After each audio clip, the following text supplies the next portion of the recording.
G'day,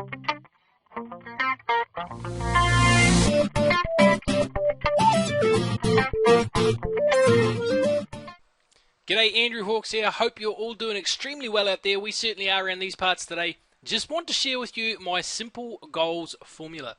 Obviously, when we're going anywhere, regardless of whether it's life or whatever it is we're doing, we need a bit of a map to get there. If we're going to go from Canberra to Sydney, then we're generally going to check out a map and see what the best way is for us to get there. If we're going from Auckland to Wellington, we're going to do the same thing. And, you know, the same as if we're in California heading over to New York. We're going to find the best possible way, or at least the most enjoyable, which is obviously pretty important as well. So here's my strategy for mapping that out. It's my simple goals formula. And it really is the simple way to anything that you want to achieve. So let's check it out. Simple. It obviously stands for an acronym, or it obviously is an acronym. S stands for specific. It's got to be pretty clear. It's got to be individual. It's got to be measurable. It's got to be probable or possible. We'll go into that in a little bit more depth. You've got to love it. And that one's a really, really important one. It's got to be ecological and enjoyable for yourself. And I guess that comes with love as well. Specific. Make your goals as crystal clear as you can.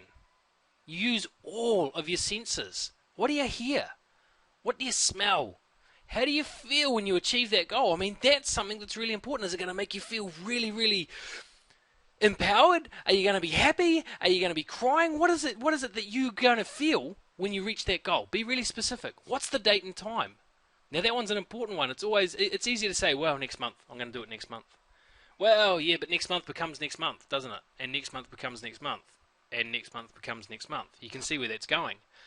So put a date and a time to it. It is now, the 13th of June 2010. And I am so happy that, see, I've got all of the things in here that I've just discussed. So let's go further.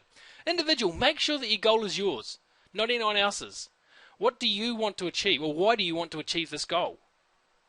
That one's pretty important, because if you're doing it for someone else, then the chances are you're probably not going to reach the goal. What is the time frame on it? Now, we sort of just touched on that. Put a date and a time to it, because next month becomes next month, and next month becomes next month.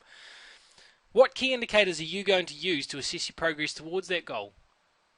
It might be a weight loss goal. You might say, okay, we'll use the 13th of June again, 13th of June 2010, and I'm so happy and thankful that I have now weighing my optimal weight.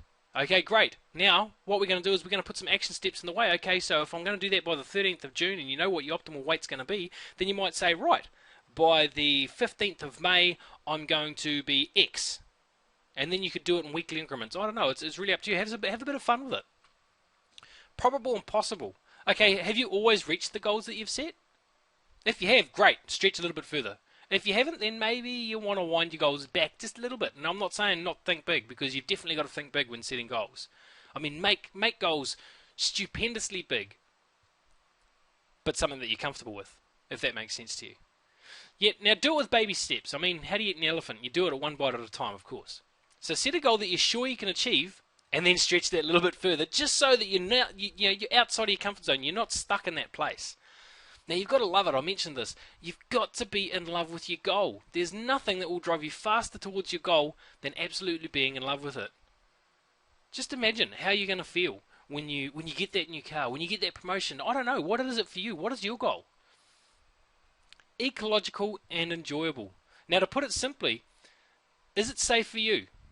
Is it safe for the environment? And is it safe for others around you? That's ecological. Not something that's going to rip somebody off. It's got to be win-win for everybody. So that's ecological. And of course, you must enjoy yourself in doing it. That's really important. Because if you're enjoying doing something, what do you think you're going to keep doing? You're going to keep doing it because you're enjoying it. It's really that simple.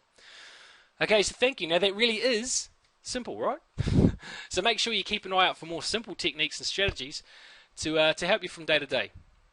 Now, of course, you can visit my site at andrewhawks.com to get more information. But of course, I want to leave you with this. This is how you can set your goal up. It is now the 7th of November 2010.